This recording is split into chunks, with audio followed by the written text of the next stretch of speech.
ನಮಸ್ಕಾರ ಸ್ನೇಹಿತರೆ, ಇಂದು ನಾವು ನಿಮ್ಮನ್ನು ಮಹಾಭಾರತದ ಮಹಾಯುಗಕ್ಕೆ ಕರೆದೊಯ್ಯುತ್ತೇವೆ. ಅಲ್ಲಿ ಕುರುಕ್ಷೇತ್ರದ ಯುದ್ಧದಲ್ಲಿ ಅರ್ಜುನ್, ಕರ್ಣ, ಭೀಮ್ ಮತ್ತು ಅಶ್ವತ್ಥಾಮನಂತಹ ಮಹಾನ್ ಯೋಧರ ನಡುವೆ ಭೀಕರ ಯುದ್ಧ ನಡೆಯಿತು. ಕರ್ಣ ಸೇನಾಧಿಪತಿಯಾಗುವ ಕತೆ, ಸಂಶಪ್ತಕರ ವಿರುದ್ಧ ಅರ್ಜುನನ ಹೋರಾಟ ಮತ್ತು ಈ ಮಹಾಯುದ್ಧದ ಭವಿಷ್ಯವನ್ನು ನಿರ್ಧರಿಸುವ ದ್ವಂದ್ವಯುದ್ಧವನ್ನು ನಾವು ನೋಡುತ್ತೇವೆ. ನಮ್ಮೊಂದಿಗೆ ಇರಿ ಮತ್ತು ಈ ವೀರ ಯೋಧರ ಹೇಳದ ಕಥೆಗಳನ್ನು ತಿಳಿದುಕೊಳ್ಳಿ. ರಾತ್ರಿ ಯುದ್ಧದಿಂದ ಹಿಂದಿರುಗಿದ ನಂತರ ಕೌರವರು ತಮ್ಮ ಶಿಬಿರದಲ್ಲಿ ಜಪ ಮಾಡುತ್ತಾರೆ ಮತ್ತು ಎಲ್ಲಾ ದಳಪತಿಗಳು ಯುದ್ಧವನ್ನು ಮುಂದುವರೆಸುವ ಬಯಕೆಯನ್ನು ವ್ಯಕ್ತಪಡಿಸುತ್ತಾರೆ. ಅಶ್ವತ್ಥಾಮನು ಉತ್ಸಾಹ, ಕೌಶಲ್ಯ, ತಂತ್ರ ಮತ್ತು ವಿಧಿ ಮುಖ್ಯವೆಂದು ಸೂಚಿಸುತ್ತಾನೆ ಮತ್ತು ಕರ್ಣನಿಗೆ ಸೈನ್ಯದ ಕಮಾಂಡರ್ ಆಗಲು ಸಲಹೆ ನೀಡುತ್ತಾನೆ. ಕರ್ಣನ ಶಕ್ತಿಯನ್ನು ನಂಬಿದ ದುರ್ಯೋಧನ ಅವನನ್ನು ಸೈನ್ಯದ ಅಧಿಪತಿಯನ್ನಾಗಿ ಮಾಡುತ್ತಾನೆ. ಭೀಷ್ಮ ಮತ್ತು ದ್ರೋಣರ ಪತನದ ನಂತರ ಅವನು ತನ್ನ ಕೊನೆಯ ಭರವಸೆ ಎಂದು ಪರಿಗಣಿಸುತ್ತಾನೆ. ಆತ್ಮಸ್ಥೈರ್ಯ ತುಂಬಿದ ಕರ್ಣನು ಪಾಂಡವರನ್ನು ಮತ್ತು ಕೃಷ್ಣನನ್ನು ಸೋಲಿಸುವುದಾಗಿ ಘೋಷಿಸುತ್ತಾನೆ. ದುರ್ಯೋಧನ ಮತ್ತು ಇತರ ರಾಜರು ಅವನನ್ನು ಸೈನ್ಯದ ಅಧಿಪತಿಯನ್ನಾಗಿ ಮಾಡಿದರು ಮತ್ತು ಕರ್ಣನು ಬ್ರಾಹ್ಮಣರಿಗೆ ವರವನ್ನು ನೀಡಿದನು. ಕರ್ಣನನ್ನು ಕರಾಳ ವಿಧ್ವಂಸಕ ಸೂರ್ಯನಿಗೆ ಹೋಲಿಸಲಾಗುತ್ತದೆ ಮತ್ತು ಕೌರವ ಸೈನ್ಯವನ್ನು ಮುನ್ನಡೆಸಲು ಅವನು ಕಂಬದಂತೆ ನಿಂತಿದ್ದಾನೆ. ಆತ್ಮಸ್ಥೈರ್ಯ ತುಂಬಿದ ದುರ್ಯೋಧನ ಕರ್ಣನ ನಾಯಕತ್ವದಲ್ಲಿ ಗೆಲುವಿನ ಭರವಸೆಯೊಂದಿಗೆ ಯುದ್ಧಕ್ಕೆ ಸಿದ್ಧನಾಗುತ್ತಾನೆ. ಮರುದಿನ ಬೆಳಿಗ್ಗೆ ಕರ್ಣನ ಆಜ್ಞೆಯಲ್ಲಿ ಸಂಗೀತದೊಂದಿಗೆ ಕೌರವ ಸೈನಿಕರು ಎಚ್ಚರಗೊಳ್ಳುತ್ತಾರೆ ಮತ್ತು ಯುದ್ಧದ ಸಿದ್ಧತೆಯಲ್ಲಿ ಆನೆಗಳು, ರಥಗಳು ಮತ್ತು ಯೋಧರ ಶಬ್ದಗಳು ಪ್ರತಿಧ್ವನಿಸುತ್ತವೆ. ಕರ್ಣನು ತನ್ನ ರಥದ ಮೇಲೆ ಬಿಳಿ ಕುದುರೆಗಳೊಂದಿಗೆ ಶಂಖವನ್ನು ನುಡಿಸುತ್ತಾನೆ ಮತ್ತು ಕೌರವರನ್ನು ಪ್ರೋತ್ಸಾಹಿಸಲು ಚಿನ್ನದ ಬಿಲ್ಲನ್ನು ಎತ್ತುತ್ತಾನೆ. ಇದು ಭೀಷ್ಮ ಮತ್ತು ದ್ರೋಣರ ಸೋಲಿನ ನೋವನ್ನು ಮರೆಯುವಂತೆ ಪ್ರೇರೇಪಿಸುತ್ತದೆ.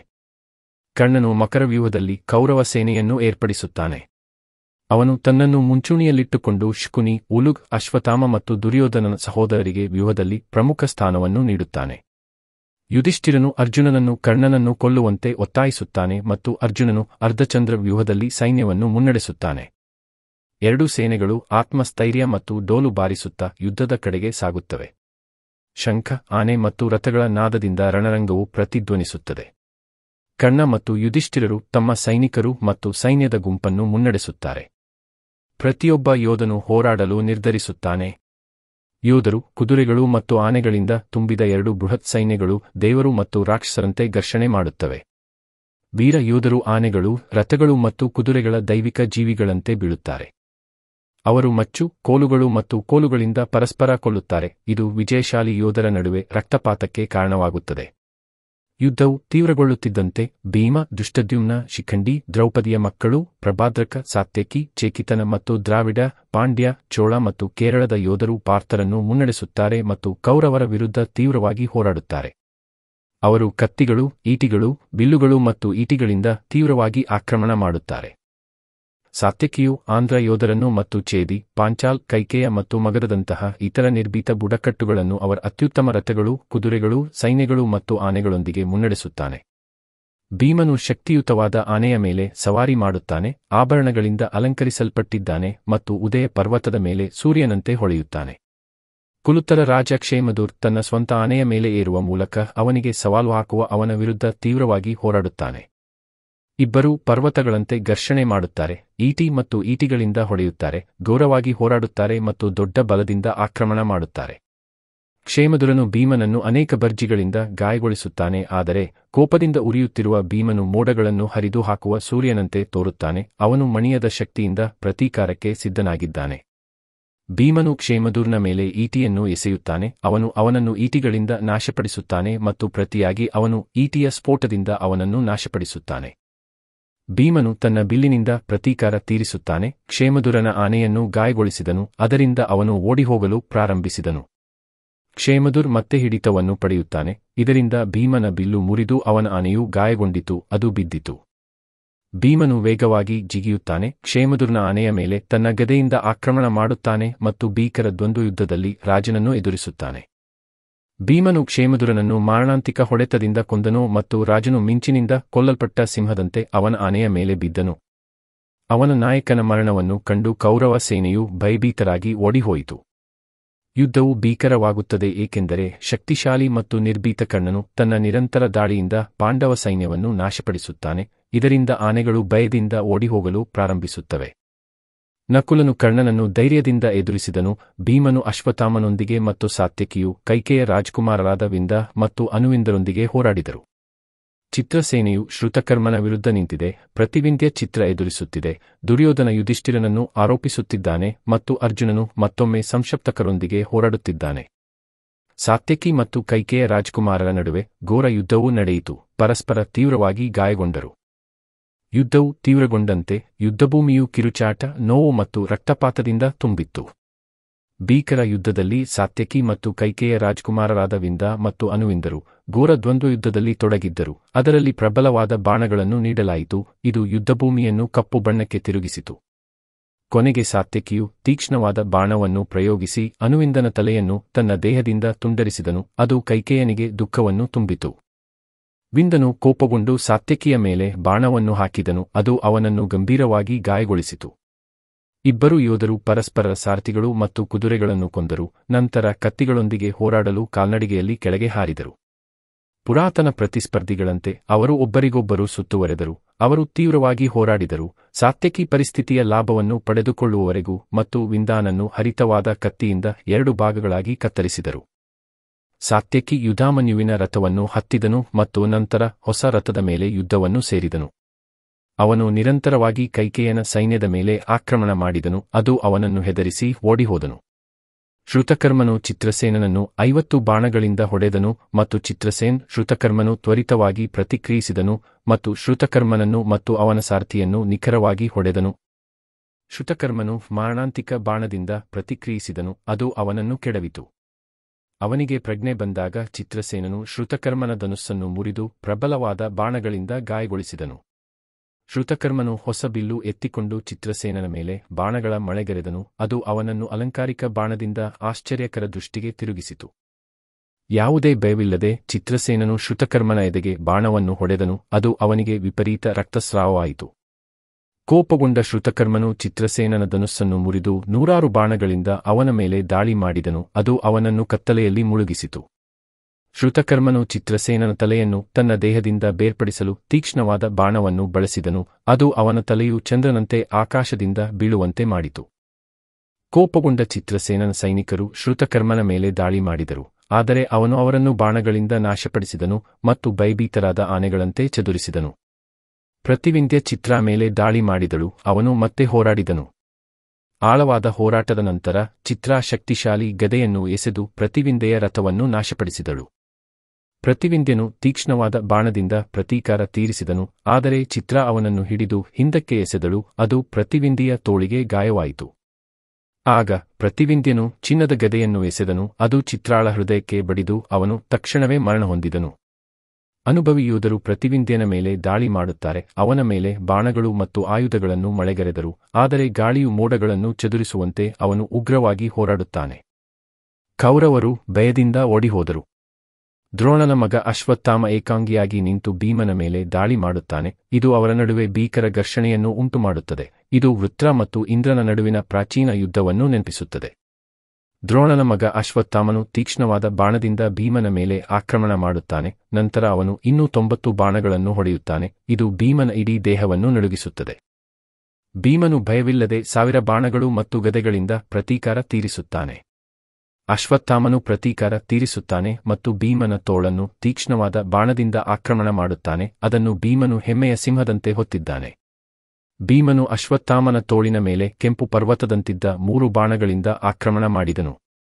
ಇಬ್ಬರೂ ಯೋಧರು ತೀವ್ರವಾಗಿ ಗುಂಡು ಹಾರಿಸುತ್ತಾರೆ, ಆದರೆ ಸ್ಥಿರವಾಗಿರುತ್ತಾರೆ. ಅವರು ಸೂರ್ಯನಂತೆ ಹೊಳೆಯುತ್ತಾರೆ, ಎಲ್ಲಾ ಯುದ್ಧಗಳ ನಾಶಕ. ಅವರು ಕ್ರೂರವಾಗಿ ಮತ್ತು ಕ್ರೂರವಾಗಿ ಘರ್ಷಿಸಿದಾಗ ಅವರ ಬಾಣಗಳು ಹೊಳೆಯುವ ಕಿರಣಗಳಂತಿರುತ್ತವೆ. ಅಶ್ವತ್ಥಾಮ ಮತ್ತು ಭೀಮ ತೀವ್ರವಾಗಿ ಘರ್ಷಣೆ ಮಾಡುತ್ತಾರೆ. ಅವರ ಬಾಣಗಳು ಮೊನಚಾದ ಮತ್ತು ಬಾಗಿದ ಬಾಣಗಳಂತೆ. ಬಾಣಗಳ ಬಿರುಗಾಳಿಯಿಂದ ಸುತ್ತುವರಿದ ಅವರು ಮೋಡಗಳಿಂದ ಮುಕ್ತವಾಗಿ ಎದ್ದು ಮಂಗಳ ಮತ್ತು ಬುಧದಂತೆ ಹೊಳೆಯುತ್ತಾರೆ. ಅಶ್ವತ್ಥಾಮನು ಬಲದಿಂದ ಆಕ್ರಮಣ ಮಾಡುತ್ತಾನೆ, ಆದರೆ ಭೀಮನು ತನ್ನ ಮಾರಣಾಂತಿಕ ದಾಳಿಯೊಂದಿಗೆ ಹೋರಾಡುತ್ತಾನೆ. ಅಪ್ರತಿಮ ಚುರುಕುತನದಿಂದ ಯೋಧರು ಸುತ್ತುತ್ತಾರೆ, ಮುನ್ನಡೆಯುತ್ತಾರೆ ಮತ್ತು ಹಿಮ್ಮೆಟ್ಟುತ್ತಾರೆ.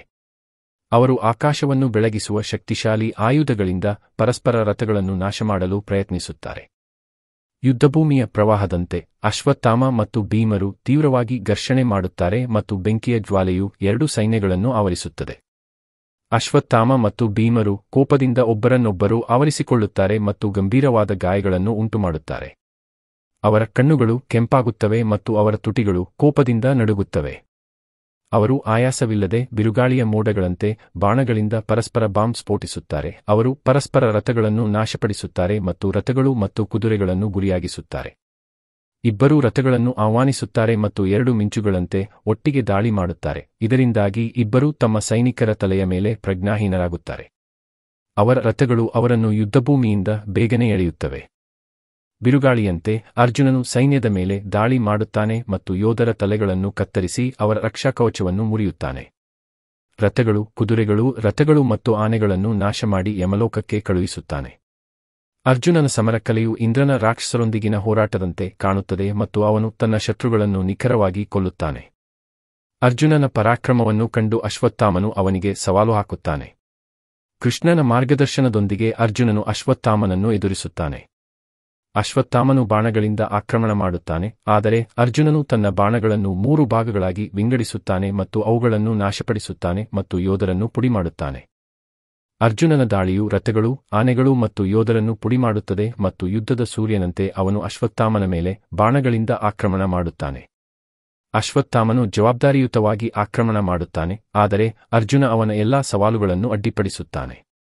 ಅರ್ಜುನನು ಅಶ್ವತ್ಥಾಮನನ್ನು ಅತಿಥಿಯಂತೆ ಪರಿಗಣಿಸುತ್ತಾನೆ ಮತ್ತು ಅವನ ಮೇಲೆ ಬಾಣಗಳಿಂದ ಆಕ್ರಮಣ ಮಾಡುತ್ತಾನೆ. ಅವನು ಯೋಧರನ್ನು ಬಿಟ್ಟು ಅಶ್ವತ್ಥಾಮನ ಕಡೆಗೆ ಸಾಗುತ್ತಾನೆ. ಅತಿಥಿಯು ಕಡಿಮೆ ಸಾಮರ್ಥ್ಯದ ಅತಿಥಿಯನ್ನು ಬಿಟ್ಟು ಹೆಚ್ಚು ಸಮರ್ಥ ಅತಿಥಿಯ ಸೇವೆಗೆ ಸೇರುವಂತೆ. ಅರ್ಜುನ ಮತ್ತು ಅಶ್ವತ್ಥಾಮನ ನಡುವಿನ ಕಾದಾಟವು ಶುಕ್ರ ಮತ್ತು ಬೃಹಸ್ಪತಿಯಂತೆ ಪರಸ್ಪರ ನೋಯಿಸುತ್ತಿದೆ. ಅರ್ಜುನನು ಅಶ್ವತ್ಥಾಮನ ತೋಳುಗಳನ್ನು ಚುಚ್ಚುತ್ತಾನೆ ಮತ್ತು ಅಶ್ವತ್ಥಾಮನು ಕೃಷ್ಣ ಮತ್ತು ಅರ್ಜುನನ ಮೇಲೆ ಬಾಣಗಳಿಂದ ಆಕ್ರಮಣ ಮಾಡುತ್ತಾನೆ. ಕೃಷ್ಣನು ಸ್ವಲ್ಪ ಸಮಯದವರೆಗೆ ದಿಗ್ಭ್ರಮೆಗೊಂಡಾಗ ಅರ್ಜುನನು ಅಶ್ವತ್ಥಾಮನ ಮೇಲೆ ಅಸಂಖ್ಯಾತ ಅಪಾಯಕಾರಿ ಬಾಣಗಳಿಂದ ಆಕ್ರಮಣ ಮಾಡುತ್ತಾನೆ ಮತ್ತು ಬಾಣವನ್ನು ಪ್ರಯೋಗಿಸುತ್ತಾನೆ. ಅಶ್ವತ್ಥಾಮನು ಪ್ರತೀಕಾರ ತೀರಿಸುತ್ತಾನೆ, ಆದರೆ ಅರ್ಜುನನು ಅವನನ್ನು ನಿಯಂತ್ರಿಸುತ್ತಾನೆ ಮತ್ತು ಯೋಧರನ್ನು ನಾಶಪಡಿಸುತ್ತಾನೆ. ಅವನ ಆಯುಧಗಳು, ರಥಗಳು ಮತ್ತು ಯೋಧರು ನಾಶವಾಗುತ್ತವೆ. ಅರ್ಜುನನ ಬಾಣಗಳು ಅವನ ದಾರಿಯಲ್ಲಿ ಬರುವ ಎಲ್ಲಾ ಜನರನ್ನು ನಾಶಮಾಡುತ್ತವೆ ಮತ್ತು ಸಂಪೂರ್ಣ ನಾಶದ ದೃಷ್ಟಿಯನ್ನು ಬಿಡುತ್ತವೆ. ಅರ್ಜುನನು ಅರ್ಧಚಂದ್ರಾಕಾರದ ಬಾಣಗಳಿಂದ ಯೋಧರ ತಲೆಗಳನ್ನು ಬೇರ್ಪಡಿಸುತ್ತಾನೆ, ಇದರಿಂದಾಗಿ ತಲೆಗಳು ಯುದ್ಧಭೂಮಿಯಲ್ಲಿ ಕಮಲದಂತೆ ಚೆದುರಿಹೋಗುತ್ತವೆ. ಕಾಳಿಂಗ, ವಂಗ ಮತ್ತು ನಿಷಾದ ಆನೆ ಯೋಧರು ಕೃಷ್ಣನ ಮೇಲೆ ದಾಳಿ ಮಾಡುತ್ತಾರೆ. ಆದರೆ ಅರ್ಜುನನು ಅವರ ಬೃಹತ್ ಪ್ರಾಣಿಗಳು ಮತ್ತು ಸವಾರರನ್ನು ಕತ್ತರಿಸಿ ಪರ್ವತಗಳಂತೆ ಬೀಳಿಸಿ ಅಶ್ವತ್ಥಾಮನ ಕಡೆಗೆ ತಿರುಗುತ್ತಾನೆ. ಅರ್ಜುನನು ಅವನನ್ನು ಬಾಣಗಳಿಂದ ಸುತ್ತುವರಿಯುತ್ತಾನೆ, ಆದರೆ ಅಶ್ವತ್ಥಾಮನು ಅದ್ಭುತವಾಗಿ ಸ್ಪರ್ಧಿಸುತ್ತಾನೆ ಮತ್ತು ಅರ್ಜುನ ಮತ್ತು ಕೃಷ್ಣನನ್ನು ಗಾಯಗೊಳಿಸುತ್ತಾನೆ. ಅರ್ಜುನನು ಶೀಘ್ರವಾಗಿ ಪ್ರತೀಕಾರ ತೀರಿಸುತ್ತಾನೆ ಮತ್ತು ಅಶ್ವತ್ಥಾಮನ ದೇಹವನ್ನು ಅತ್ಯಂತ ನಿಖರತೆಯಿಂದ ಕತ್ತರಿಸುತ್ತಾನೆ, ಅದು ಅವನನ್ನು ಗಂಭೀರವಾಗಿ ಗಾಯಗೊಳಿಸುತ್ತದೆ. ರಕ್ತದಲ್ಲಿ ಮುಳುಗಿದ್ದ ಅಶ್ವತ್ಥಾಮನು ಕೃಷ್ಣ ಮತ್ತು ಅರ್ಜುನನನ್ನು ಸೋಲಿಸುವುದನ್ನು ನಿರೀಕ್ಷಿಸಲು ಸಾಧ್ಯವಿಲ್ಲ ಎಂದು ಅರಿತುಕೊಂಡನು. ಸೋತು ನಿರಾಶೆಗೊಂಡ ಅಶ್ವತ್ಥಾಮನು ಅರ್ಜುನನೊಂದಿಗೆ ಮತ್ತೆ ಯುದ್ಧ ಮಾಡದಿರಲು ನಿರ್ಧರಿಸುತ್ತಾನೆ.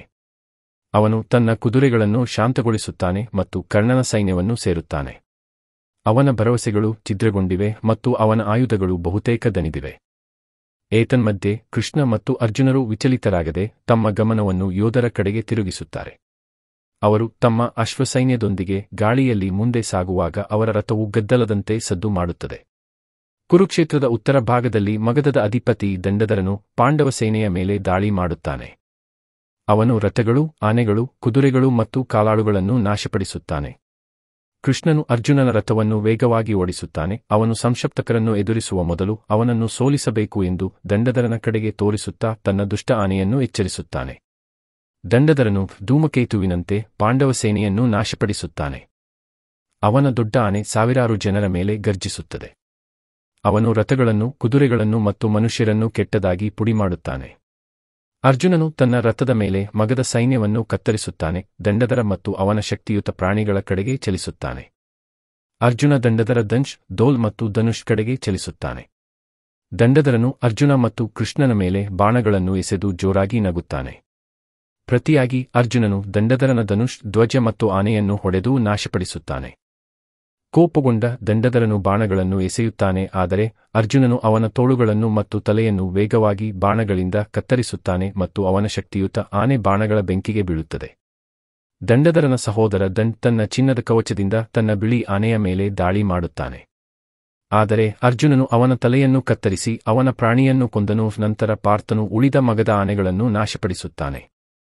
ಅವನು ಶತ್ರು ಸೈನ್ಯವನ್ನು ಮುರಿಯುತ್ತಾನೆ.